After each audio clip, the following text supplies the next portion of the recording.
Good afternoon, and we want to welcome everyone to the fifth workshop in the engineering workshop series. And this week we'll be going over scheduling and coordinating. And this is part of the engineering workplace competencies that we've put together in collaboration with PennDOT and the Mentor Protege program. And this is brought to you by the Penn DBE Supportive Services Center. So without further ado, I want to turn it over to our proctor for this evening. Chitty, the floor is yours.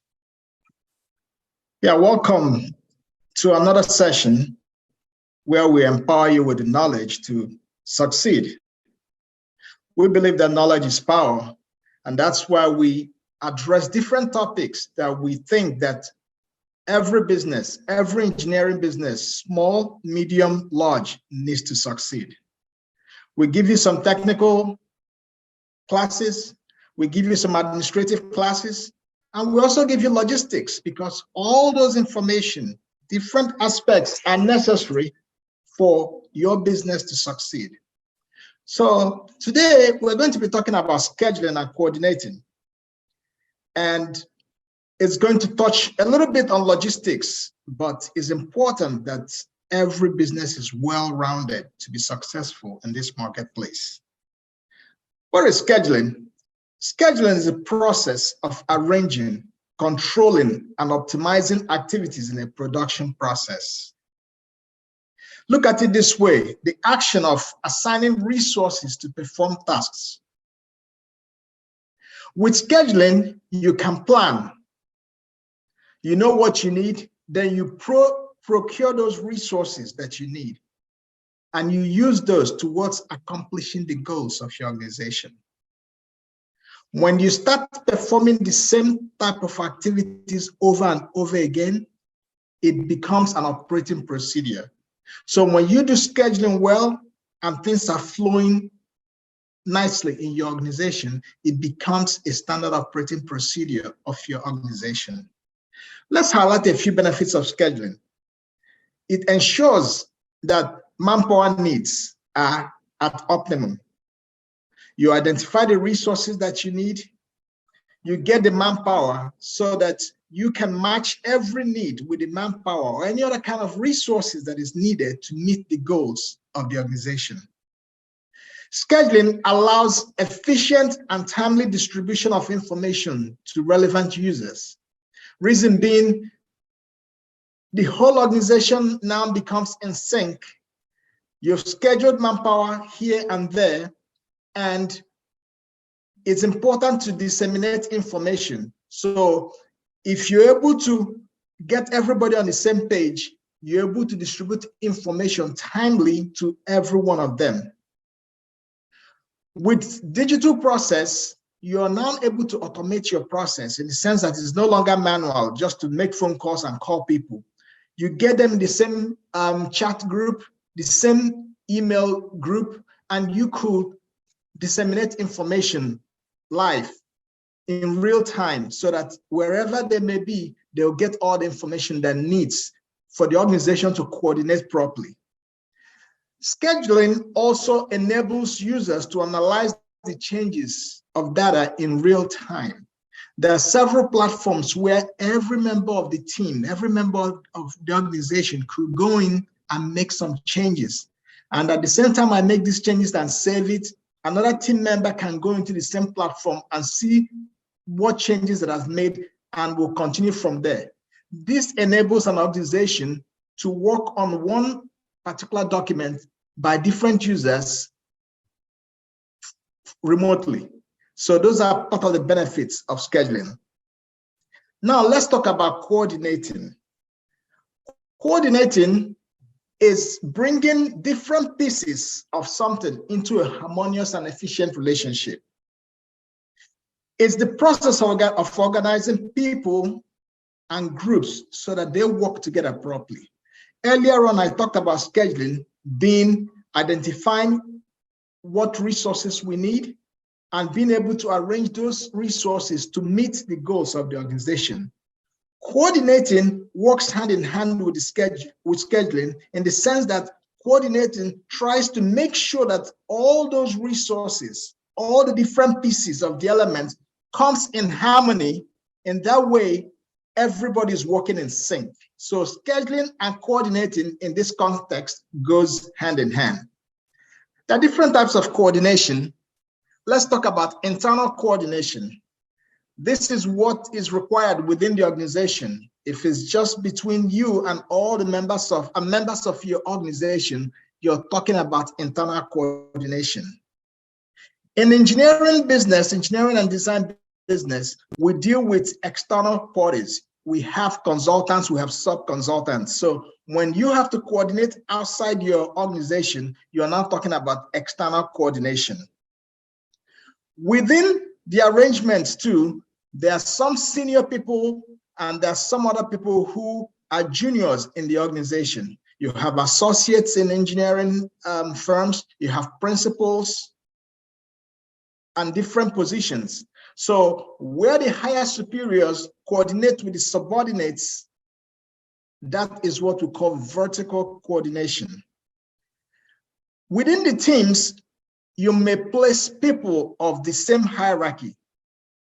So where same level employees are coordinating themselves towards achieving one goal, that's what we mean by horizontal coordination. I cannot overemphasize the importance of scheduling and coordination. A schedule establishes a predictable routine that reduces stress and improves the company's efficiency. Again, when what you're doing, when your schedule becomes routine, everybody is used to it. Whoever is responsible for scheduling is doing what they're supposed to do. And we know that whenever we have a task, this is the way to address it. When you now have a predictable routine, it reduces stress. There is peace of mind. People work better towards efficiency. It can be part of productivity planning and goal management. Coordination is also very important because whereas you can have resources in different departments working, the different departments need to talk to each other.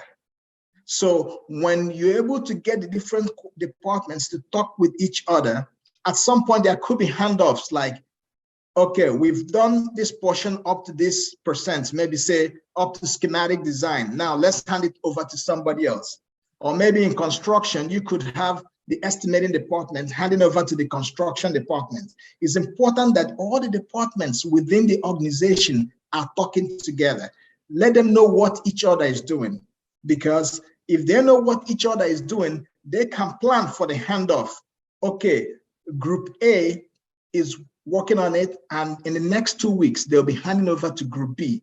Group B needs to be able to be planning to make room to receive the task coming over from group A. So that's what coordination does. Getting everybody on the same page, everybody making plans to work with the next group and the next, so that together the company can continue to run efficiently. So in essence, we need a streamlined scheduling and coordination process to run an efficient, well-oiled business operation. And that's what we need. Now, how can we achieve organizational efficiency? First, we have to emphasize organizational strategy and objectives. Your team needs to understand the plans in place to attain the goals and objectives of the organization. It has to be streamlined. Having done that, the next thing will be to assign specific role to every team member. If you outline all the goals, all the tasks that needs to be done, you lay out the plan, but you don't assign people to specific role, more than likely it may not be done or may not be done nicely. But you make people accountable. You give them the job and make them accountable. So please assign specific role to every team member. While you're doing that, be sure to put the right people in the right places. Look at your organizational structure. You know the strengths and weaknesses of your team. You know their expertise. Put them in the right places. As they're working together, it's important that somebody is coordinating them. That's why we have to have a lead. That lead person will touch base with every member of the team or every division of the team that is working towards that common goal, just to make sure that everybody is doing what they're supposed to be doing.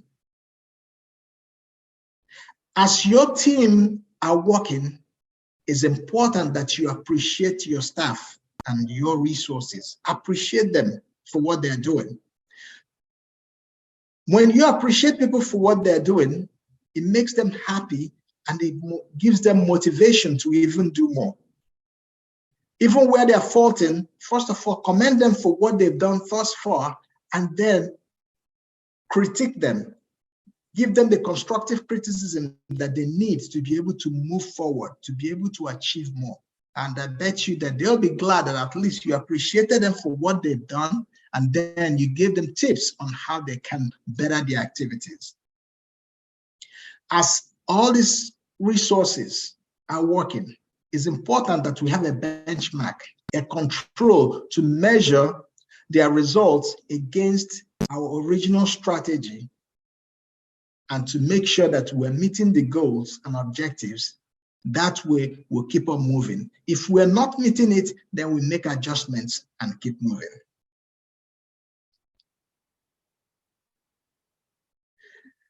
As we're talking about scheduling and coordinating, it's important that we understand that those little things that may not mean much to us really matter. I'll give you an example. That administrative secretary, that his or her job is to make sure that there's supplies in the office. There's pens to write. There's post-it notes. There's tablets. There's cleaning supplies. Napkins in the kitchen. It's important because guess what? If all those things are not there, your technical staff, your engineers, they'll be like, oh, how come we don't have all this here? You need to make sure that your staff, your resources are well taken care of, that they're happy to continue producing for you. So now let's talk about making arrangements for meetings and travels. As we continue to grow, it's important that we have meetings to be able to keep us on the same page. So if you're tasked with the responsibility of arranging the meeting, here are some tips to plan your meeting. First, make sure you really need meeting, because some people will say time is money, but I say time is everything. Reason being, if you don't need that meeting, don't call for it, because meeting can be time consuming. That's the time that they could be investing in doing some technical work, in doing some design, in doing some research and development. And they come to that meeting that might not be necessary. You just lost some productivity. So first of all, make sure that that meeting is necessary. If it is, then go to the next step. Come up with tentative dates and location of meeting. You want to check the availabilities of all your meeting attendees to make sure that the date that you want to have that meeting is convenient for all of them, or at least the majority of them. Based on that mutually agreeable date, you cannot proceed with location of a venue. Having identified a venue for a date, having identified a venue that fits the date that is acceptable by majority, the next is to reserve that conference room or the meeting facility. Even within our organizations, as we grow, we find out that the conference rooms are booked.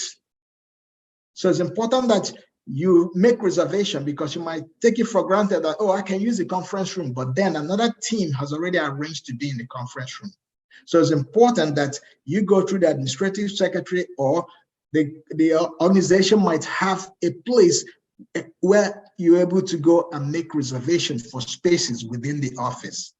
If the meeting is going to be outside the office at the meeting facility, make sure that you reserve it properly.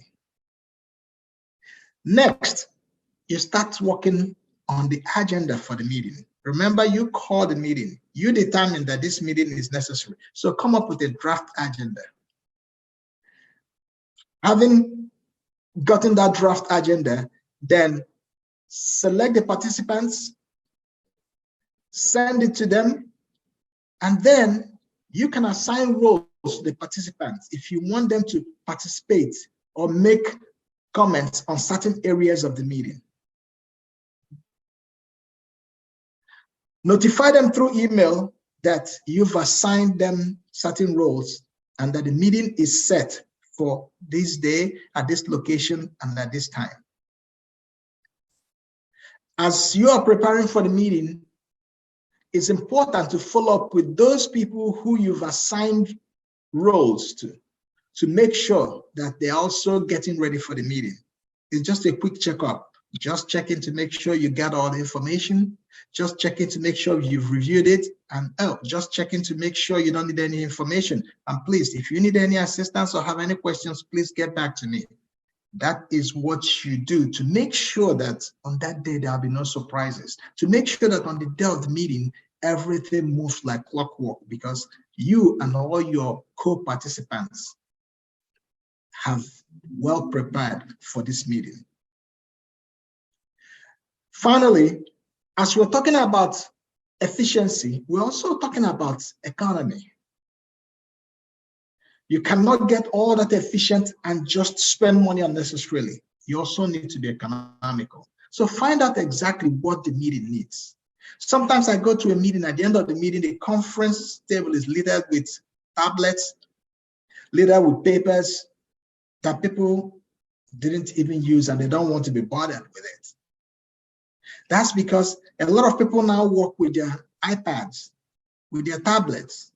So they're taking notes, they receive the meeting minutes digitally, they review it, they're making comments with their iPad. And at the end of the day, they don't need a piece of paper because they've already saved it. So it's important that you find out what the attendees need. In that way, you can manage the waste. Please provide what they need. They'll be glad, but don't waste money providing what they don't need. If you're making traveling arrangements, if your meeting will involve in-person meeting and people are coming from different parts of the country, it's important that we make solid arrangements to ensure that your participants have a pleasant experience. Some people are going to come by air, some people are going to come by train, some people are going to come by bus. However they're going to come, it's your responsibility as a meeting organizer to coordinate that and make those reservations. If the participants will make the reservations and maybe charge the company, that's okay. It's your responsibility to let them know that, okay, I will not be making your reservations, rather you will make your reservations and send us your bill for reimbursement. So it's important that all travel arrangements be well managed, who is doing what and who will be responsible for it. For any travel within the organization, there has to be checks and balances. So the first thing that we want to do is that travel must be approved by your supervisor or management. You can't just say, oh, I'm going to represent the company at this meeting or at this conference. First of all, for the fact that you're not going on your own, you're going in the name of your company, it's important that you receive approval from them to go for that meeting or conference. Next, review the company's travel budget. You have to review the budget to know what the company says. How much are you allowed to spend on travel? Both your transportation, your hotel, your per diem.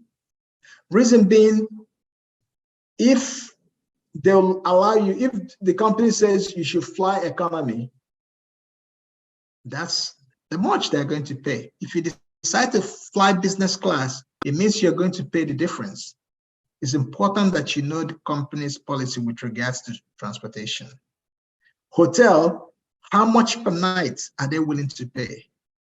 Likewise, the per diem per day for your feeding. So know what the company's travel budget policy is. As you plan for that trip, be sure to get best deals on reliable flights, car rentals, hotel accommodation.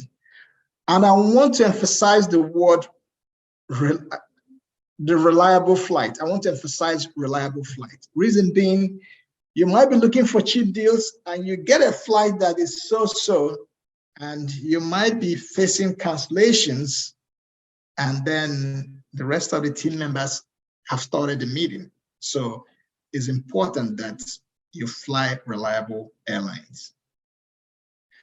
Look for convenient times to fly. Don't just plan to come in right into the meeting, just come in on time. If you're planning to get there right on time, it's likely that you could be late or you didn't give yourself enough time to react. So look for convenient flight times and give yourself adequate room to come in.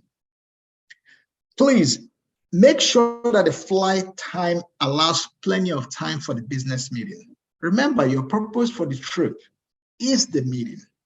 So don't schedule a flight whereby your return is very close to the end of the meeting, so that even if the meeting lasts half an hour longer, you cannot accommodate it. And sometimes you're like, oh, I have to leave now.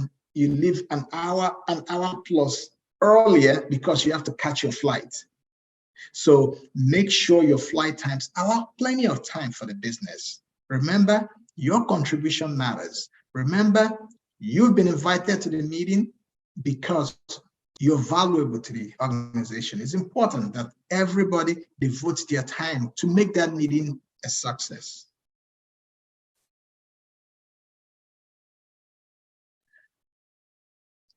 It's important that every member of the team gets accurate information about the meeting and travel information to plan their trips. Before you release the dates or before you confirm the dates, make sure everybody has reviewed it and they're okay with the dates. Reason being, you don't want to release the dates prematurely and people will purchase their tickets, then you change the date. Now they have to incur cancellation or rescheduling fees. So please make sure that everyone gets accurate information timely to be able to plan their trips. And it's easy to do that. You've identified all those that are coming to the meeting, that are invited to the meeting. Save them in your contacts. Create a group for them. It's important to save them in your contacts, because if you don't do that, it's possible that a team member sends you information and it ends up in a spam folder and you don't get it. So as you identify those important people that are coming to the meeting, make sure you are saved in your contacts. This way, none of their correspondence will ever go to spam. When the meeting information or materials are ready, it's important that you send them ahead of schedule, just to give them enough time to review before the meeting. Some people are going to have long flights and they may need to, review one or two things in the plane or in the train. So make sure that you send the materials ahead of time. This way, your participants can review, do some research, and come to the meeting packed with knowledge to enable the company to make new advances. Because these meetings are very important, it's important as well that you follow up with emails and phone calls, because you might send some things via email to people and they're waiting for it. You think they got it, and a week later, oh, I never received it, or I don't know what happened to it. So if this meeting is very important to you, I strongly recommend that you follow up your emails with phone call, just making sure that you got all the materials that I sent. Are you okay? Is there something else that you need that we can get for you? That goes a long way to let them know that you're valued and they're looking forward to that hospitality, demanding of their expertise at this meeting. If you're the general coordinator for this meeting, make all the reservations for transportation and hotel. As soon as they confirm their interest, please hurry up and do it. We all know that the earlier that you book some flights, in most cases, you get better deals. If you wait till the last minute, in most cases, it's going to be more expensive. I'm not saying that you cannot get last minute deals, but those last minute deals might not be convenient for your meeting schedule. So as soon as you confirm, please make your travel arrangements. There's so many travel apps out there. You could go directly to the airlines, or you could use other apps out there to be able to compare prices, get the best deals. But whatever you're doing, please let that meeting schedule be your priority. It's not just about getting the cheapest deal using the apps, but whatever deal or whatever arrangement that you make, let the meeting schedule be the priority, because you have to attend that meeting. You have to devote enough time for that meeting. Your job is not done until everyone who attends the meeting returns to their home safely. So after the meeting and everybody travels, it's important that you follow up via email, thanking them for coming to the meeting. You hope they had a pleasant experience, something like that. It makes them feel loved. It makes them feel valued. There's nothing human beings, including myself, love like making me feel valued, making me feel important, so that when you call for that meeting next year, they will love to show up, because they just love the hospitality and how much effort you put into coordinating this meeting to make sure that it goes smoothly. And most important thing, by making them feel important, they were able to come up with their brain power. They were able to brainstorm at this meeting. And at the end of the day, the company benefits for all the resources that they invested in making this meeting a success. As you're making arrangements for this meeting, it's important that you bear in mind that there could be changes. Unforeseen circumstances could come up. It's never a perfect world. Something could come up even last minute. So have a cool head and be ready to address any of them if it happens, even if it's last minute. If somebody calls you and can't make a flight or something, just say, okay, I'll try to reschedule. Do your best to reschedule. Don't be overwhelmed or upset at changes, even if it's last minute changes. Remember, it's unforeseen. And they could choose to say, you know what, oh, now that I missed it, I cannot make it. But for them to call you and say, is there any way we can reschedule? That means that they're very, very interested in that meeting. They're interested in coming to play their parts, to contribute their ideas towards the success of the organization. So as a result, the least you can do is to make good efforts to try to accommodate the change in schedule. I cannot emphasize the need to have every team member or every meeting attendee on the contact list. Set up group meeting invitation. When all the team members accept the invitation that you sent to them, it means that whatever update that you distribute goes to everyone. So do that digital dissemination. But again, if it's information that is very critical, that people must receive timely, it's very, very good for you to follow up with a phone call. Or I'm just following up on the information I sent you via email half an hour ago. Just making sure you got it, and please, at your earliest convenience, please respond. We're trying to use that to make some arrangements. We're trying to use that to reschedule certain things. So if the information is crucial, please follow up with a phone call. And that way, people might not see it and not know how urgent that message is. They might be like, oh, I'll respond later on. But if you need response now, if it's so crucial, please follow up with a phone call to them.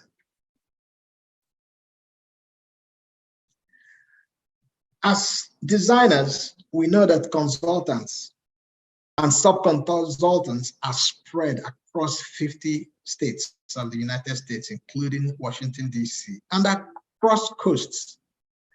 People are working in Alabama, people are working in Los Angeles, they are all corresponding. Our industry is so competitive, and the talents abound everywhere. So it's okay that you're doing a job in New York, but your architect is based in Alabama.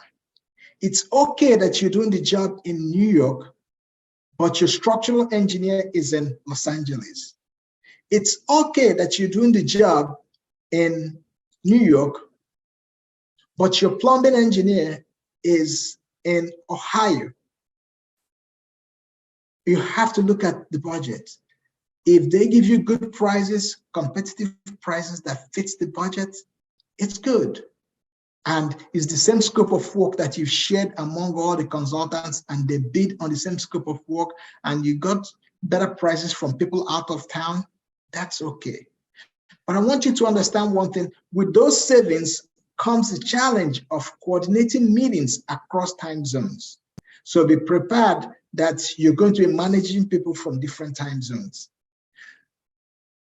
As the business grows, regional branches are established to service the needs of the local clients. It's important to make sure that everybody gets together from time to time so that everyone is on the same page.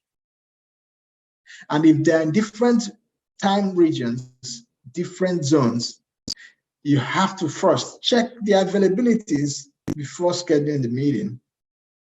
And now check what is popular based on their time zones as well.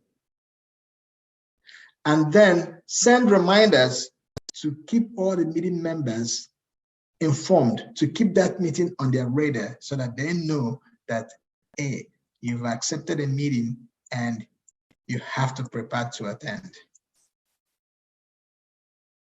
For decades, engineers, architects have met virtually with teleconference calls. Every meeting is not in person.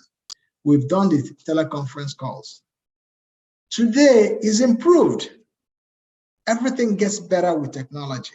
Now we have virtual meeting experience with video conferencing. It's been improved. This saves time and money. So now you can see their faces just as if you're meeting with them in person. With Zoom, Teams, Skype, you can have meetings. You can collaborate among your team members. Your consultants, coast to coast, different coast, they can all meet virtually, see their faces, smile, chat, and be able to do work together. Also, your team members are able to share screen with this platform. You know how before, if it's in person, you call somebody up to the projector to project it. But now the projector is right in front of you, your computer screen.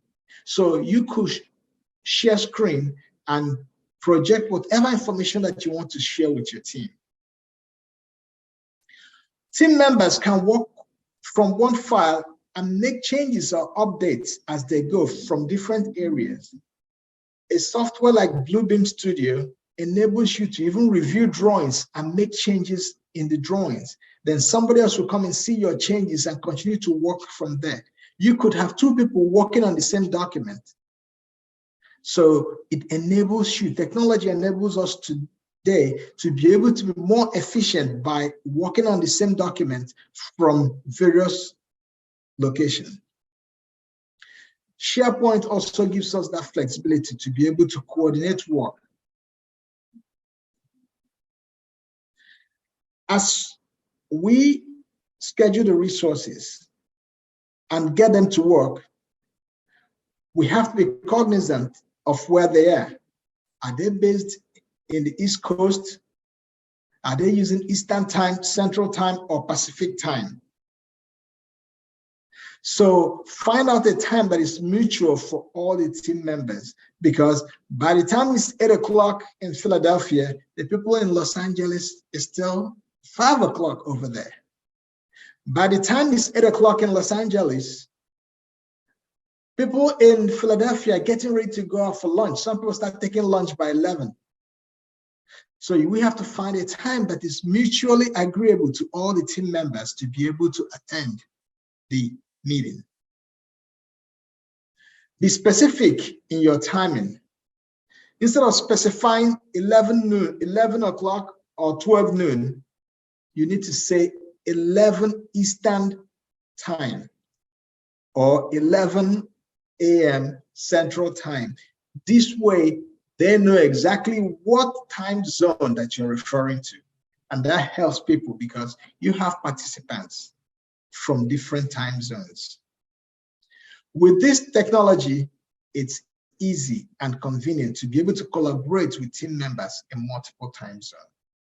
So far, we've been able to address scheduling, how we can identify resources from coast to coast, from wherever, to be able to address the needs of the organization. Then we've talked about coordinating, which is important to get everybody on the same page.